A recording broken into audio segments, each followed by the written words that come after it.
On this week's episode of The Come Up, I'll be chatting with my friend, director and founder of Noise Omaha, Dwan Hayes. All right.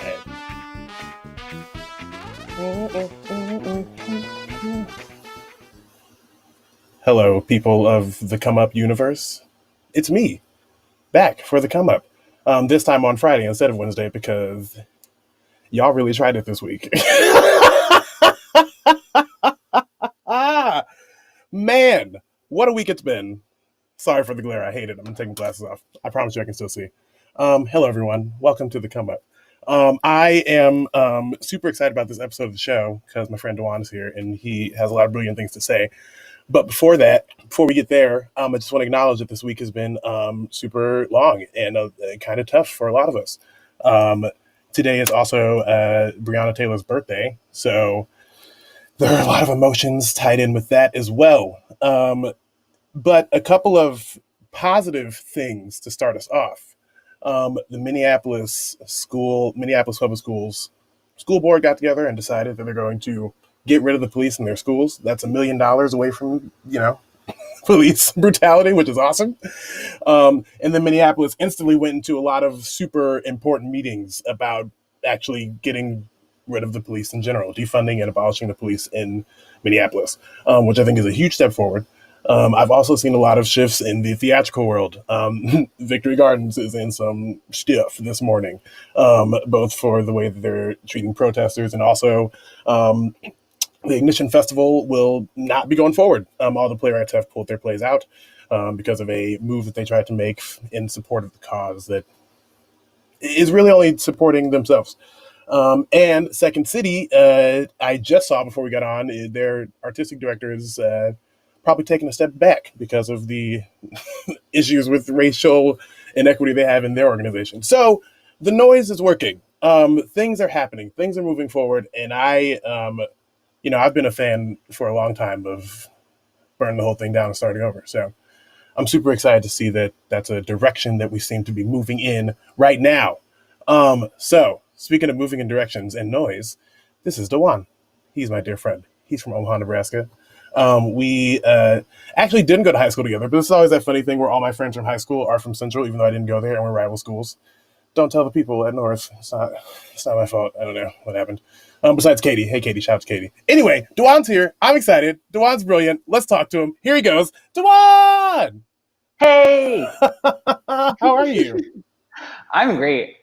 I've been watching the show over the last couple of weeks, and so I'm super excited to join you on it. Yay! It's going to be great. It's going to be fun. Mm-hmm. We're going to talk about very important things. Yes. Things are very important right now. Things are so important right now.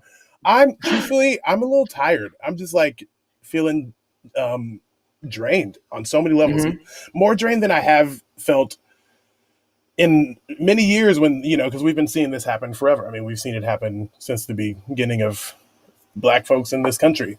Yeah. But, I think in the last, maybe around 2012 was when it really started to get a lot of social media attention. Well, it's just the rise of social media, really. Right. I mean, just before 2012, our generation started using Facebook and Instagram soon after Snapchat came out in 2012. Mm-hmm. So, just to think how the media landscape has evolved so much since then. And now we're in this place where we're seeing protests and movements and change happen in real time. Whereas this is the most connected we've ever been in human history. Yeah, I haven't spent as much time on Twitter as I have in the past week. I've this past week for information mostly. I found myself mm-hmm. which I've heard a lot of people, people always use Twitter for information, but I've personally just haven't been on for a while. But it's just been such an interesting tool for watching what's happening and seeing how people are moving and seeing that this is a global conversation right now. Certainly. As a journalist, I'm on Twitter quite often, and it's an incredible community of newsmakers. I love using Twitter as an example when talking about the future of journalism because, in the past we were taught article writing or press releases, which are useful and have their place. But Twitter is paragraphs. or even that, a couple of sentences and a picture, and you do a compilation of those. Now you have an article. So you can teach just about anyone how to be a journalist through posting statuses on Twitter, and there are plenty of people who already done it. There are folks who just were somewhere at the right time, said something that was poignant, it stuck, people followed, and it changes. So, speaking of your journalism, let's talk about noise. What is Oh, yeah. noise? Why did you found No. it? Oh, man. So NOISE is North Omaha Information Support Everyone. We are a community-led news organization based in North Omaha, Nebraska. Nebraska. Nebraska. And our goal is committed to filling the information gap and helping people tap into their power, see that journalism information is for everyone. Is if we don't have it, then we can't participate, or an injustice persists. So we started in 2018, primarily online, and then we started printing, and then we were showing up at events. And when I say we, it was like me and two other people, wearing ourselves out, just trying to cover everything happening in the city. But then we realized we don't really need to do that. It's just how well we do it and the relationships that we build along the way. That's something that corporate media has a difficult time doing. They kind of talk about the story from a surface level for ratings, following national trends, but rarely do they ever really have the relationships necessary to build out and fulfill the story and the narrative and the nuance behind all of it.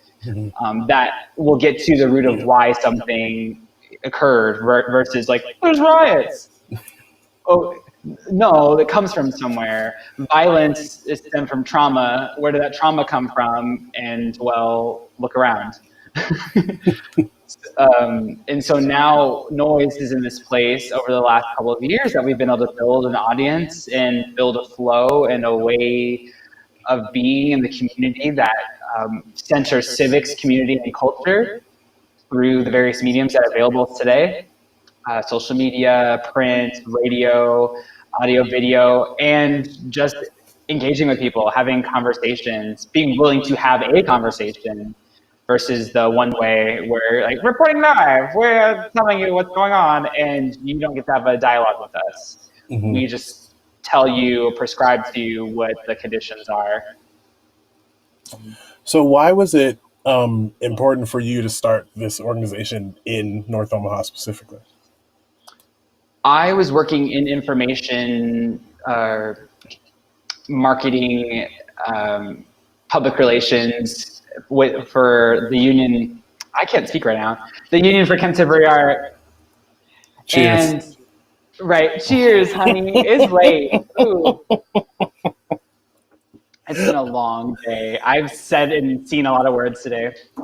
Listen. So I was working at the union, an incredible organization based in North Omaha where I grew up, and got to work for this badass Black woman who also has a degree in journalism. And as we traveled around the neighborhood and was like, hey, we have all these great services. There's all these things available to us. You can come do art classes and see the gallery and engage in creativity here in our own backyard. People were like, what are you talking about? And what else is going on? You know, it was difficult to say, hey, come to these art classes when people don't even know what else is happening. And that is directly affecting them: rent, employment, transit, healthcare, all of those things. And so what we found in 2017, a pair of journalists came to Omaha and started just talking to people and said, how do you get information around? What's the circulation look like? And they compiled this report that informed the formation of noise. And the Whites Family Foundation, a local foundation that was like, hey, this is an amazing report. Someone needs to do something with it. And I was like, well, I have a degree. I see this need to make something happen. And it would be a shame to leave this report and not address the gap that's disproportionately affecting this entire community. So I just left and said, I got to do this. I was like crying on Brigitte, and she was like, honey, do what you need to do. And after quitting my job for like 3 months, things kind of came together. In April 420 of 2018, I gave my TED Talk at Creighton, my alma mater, our alma mater, Yay! and announced noise and talked about the legacy of journalism and segregation and civil rights and disruption that has come out of Omaha. It's in our blood. And so here we are now, 2 years later, in the midst of the world literally on fire. And we are doing our best to figure out what the hell to do. Right, right. Can we talk a little bit about the art of journalism? I feel like when we think about journalists, everyone thinks about information, which is super important and getting information out. But what you mentioned earlier about like telling the story, like making it a narrative and not just putting out there are rioters outside because something happened. Like, Yes. So historically, media has been limited to those who have access to literacy.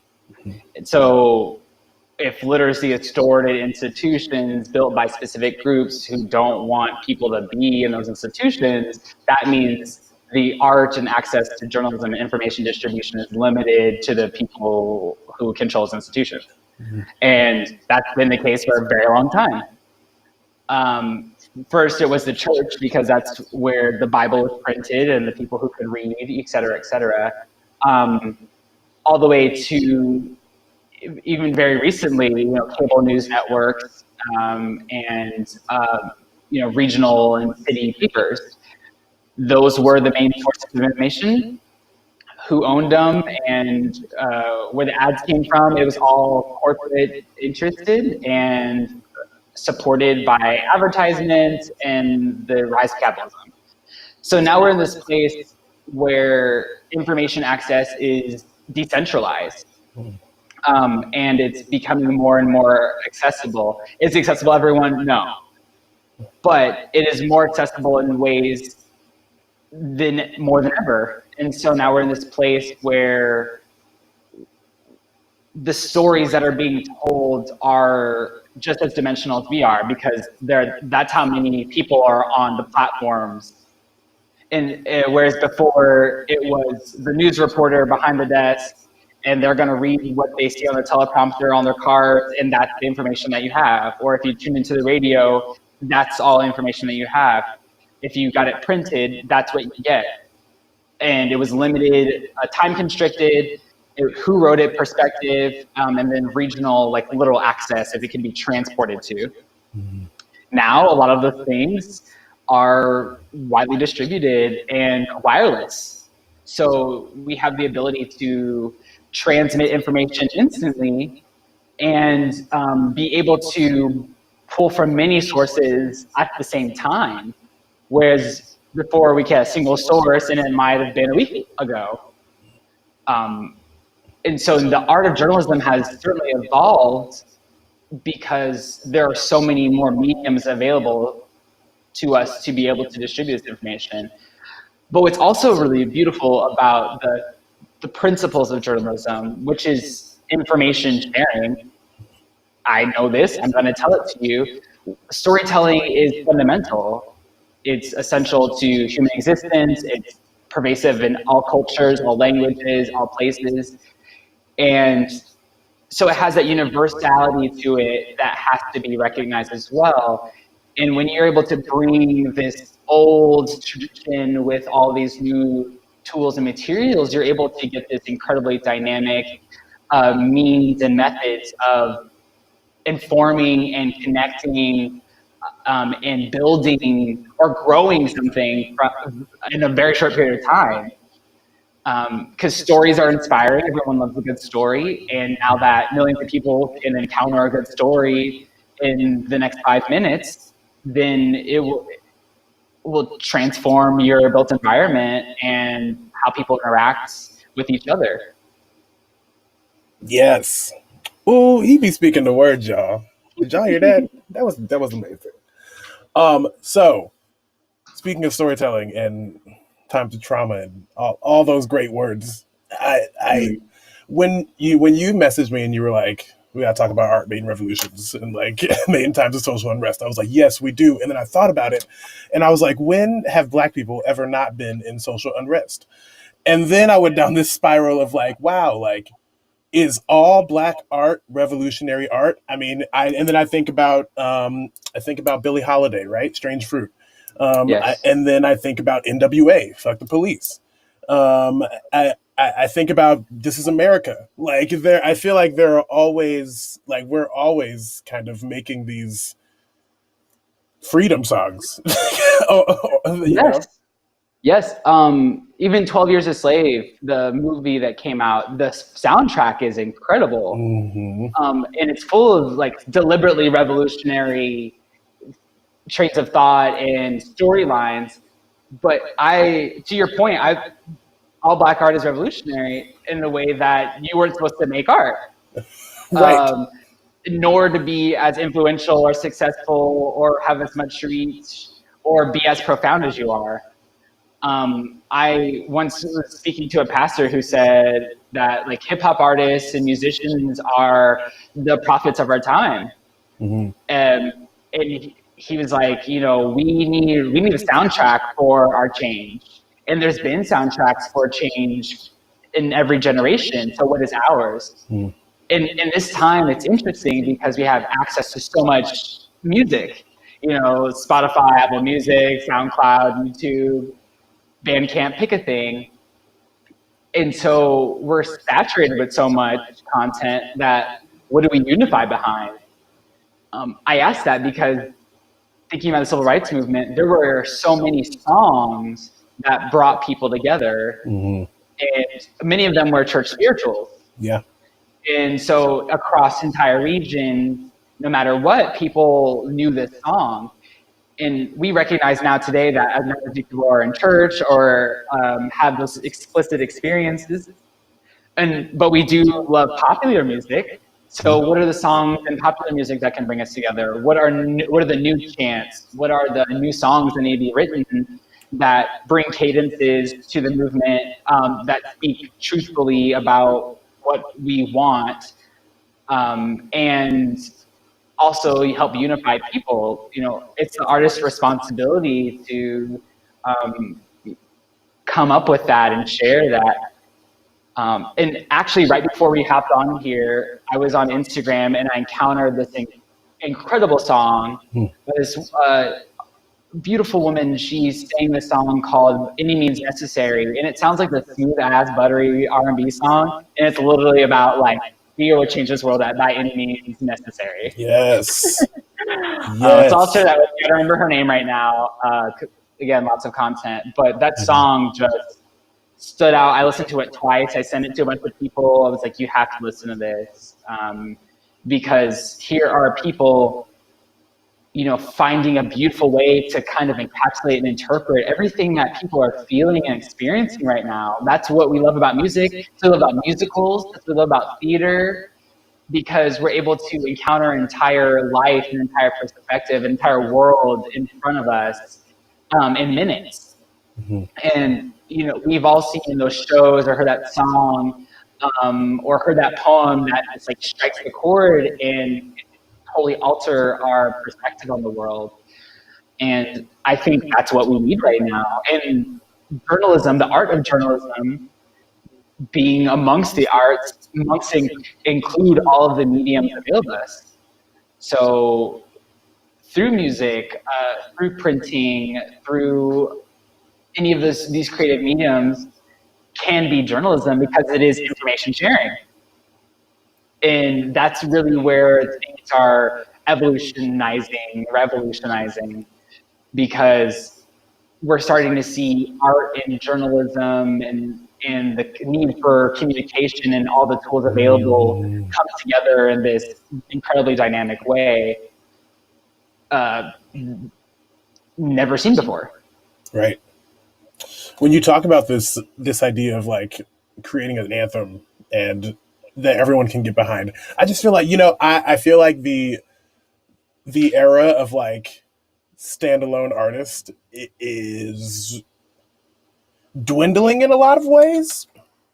And Mm, and I think that a lot of the artists that we have now, like, will release a hit, and I'll hear that song like for a whole summer, maybe even through the fall, and then I'm like, I don't know who that person is or where they went. Now that's my own personal, I don't know people's names anyway. At the same time, but I just feel like I think about We Are the World, right? Where they were able mm, to pull all these super iconic artists, and like every person that you saw, you were like, know them, know them, know them, know them. Um, and it's this idea of like all the information that is out there and all these artists that are out there and the ability for anyone to kind of put out a song when they want to. Um, do you think that kind of like hinders the possibility of like creating this like mass force of like we are the faces that you know doing this piece of, mm. do you know what I mean? Yeah, for sure. I've thought about that because with information overload, it can feel fatiguing. You can literally feel dragged down by everything you're encountering. But on the same token, with that access, that means connections and collaborations can happen anywhere in the world at any time. Mm-hmm. You know, like Lady Gaga and Ariana Grande were not in the same room when they Right. did Rain on Me, but they were able to put it together, and that's a bop. A bop. The whole album, that whole album, you know, okay, here's the Chromatica thing. is incredible. I I I I just have to take a moment to speak a little bit about Lady Gaga because we both love her a lot, and I, you know, am obsessed. And I just feel like she always releases an album when I need it. So when Joanne came out, was in the midst of the election, 2016 election, Mm-hmm. Yeah. and I remember I cried my face off when I was driving on inauguration day and I listened to Million Reasons. I was just sobbing. Like, and Joanne was like this hug that I needed that whole time. Mm. Um, and I feel like Chromatica came out and I was like, you know, that I needed to just like run around my apartment, jumping and crying and Dancing and screaming and feeling like the hottest bitch alive. I feel that. Seriously. Well, and she knew what she was doing. mm-hmm, Sour Candy with her and Blackpink. mm-hmm, Blackpink is this massive South Korean K-pop group that is taking over the world like BTS is. And literally within the first couple of hours, there are 31 million views of the track on YouTube, more than any of her other songs on the album at that time. mm-hmm, And I'm sure it's still skyrocketing because she knew the crossovers and who do you tap into? You know, we have the power as individual artists, but how do we reach into new audiences and share the story with people across genres and languages and all over the world? And Elton John, Ariana Grande, and Blackpink are all on that album, who by themselves reach all very different audiences. There are obvious overlaps, gay men, right, but um, but they all have different legacies, and their character, their persona taps into these different corners of culture and pop culture, especially. And so now we're in this place where, you know, here's an album that's modeled after post-apocalyptic or pre-apocalyptic, or is it celebrating? It's dancing while crying. It's falling apart, but it's full of color. It mm-hmm, feels like the time we're in right now, and it being Chromatica, you know, it's this kind of didactic technological being, but it has the spectrum and the dynamism of a prism. mm-hmm. And she explores that within the concept of the album, the music itself, and then all the branding around it. And that's just an example right now of how artists are able to build entire experiences around their song, their album, their concepts, their persona, which has incredible influence. And Yeah, so we're at this place right now where local artists now have the ability to do that in a way that, you know, pop stars who were limited to the handful of elite, they can do that now. yeah. Uh, Duan, what are you drinking? I am drinking a Pinot Grigio, 2018 Pinot Grigio, Oh, Nobilissima from Italy. It's really good. I It's have a. hot. It's hot. What do you mean? Like It's warm? hot here, and this is refreshing. Oh, perfect. I was like, that's you're not supposed to drink it hot. That's I have a Honey, it's a Stephen we drink Yoki. Millier. I think it's French. It's a Shiraz, also 2018. Mm. You know, living the dream. 2018, favorite song of 2018. Oh my God, favorite song of 2018. Ooh, you Oof, I know. you act like I can remember years. What songs came out in 2018? That's a really good question. Honestly, I don't even know. As soon as I said it, I was thinking, I was like, a lot. A lot of music came out. That was okay. That was the big Cardi year, right? Yes. Okay. Yes. 2018 was a big Cardi year. Yeah, That that was, was yeah. Oh my God. Okay. I'm glad you said that because now everything's coming back to me. right. You know, okay, can we speak about Cardi B real quick? I Yes. I I love her. And here's why. I just feel like she like before everybody was like, she's so loud. What is she saying? She's just so loud. But like Cardi is one of the few artists that's out here like saying this, like saying it. Saying what needs to be Mm-hmm. said and like saying it consistently and has been saying it consistently. And once she got to her platform, that's what she's used it for. Um, Yep. and I just admire that. I love her so much for that. Mm-hmm. I'm so glad you bring her up, and I'm so glad 2018 came out because seeing how Bodak Yellow took over the world, I was literally saying, I was like, Bodak Yellow is the new national anthem. It is the American dream. The song chronicles the American dream in the finest. She's the absolute epitome of all things that you say is the American dream. You know, here's a child of immigrants growing up in the Bronx with, you know, all these challenges, but goes to an art school and discovers herself and then, you know, just like strips to make it by and is like, you know, I'm talented, but hopefully I make it one day, and then blows the fuck up. And and then everyone is singing Bodak Yellow everywhere. And when you hear the intro, that chime, and everyone's like, hey, like Right. you will entire crowd going wild because everyone knows every word of that song. And I'd say that's revolutionary art. Yeah. Um, because I seriously all that summer I would go anywhere. You could be at the Max or you could be at the sports bar and they would play Bodak Yellow and everyone would go buck. And I was like, that's power. And to chart as long as it did, and then she did it in Spanish. Mhm. Um, that is the epitome of accessibility and universality and having a story and a message that moves across cultures and brings people together. And that's the kind of power we need right now. And so if it's as ratchet as Bodak Yellow, then let's do it. Bodak Yellow is the American dream. Is going to be the quote for the rest of my life. That is amazing. Because you're so right. Wow. Bought a bag and fixed my teeth because you know so it ain't cheap and I pay my mama bills. I ain't got no time to chill. Like, Period. says it. She just says it. And you're like, whoa, she's taking care of herself. You know, she got health insurance. She's taking care of her elders and her mother.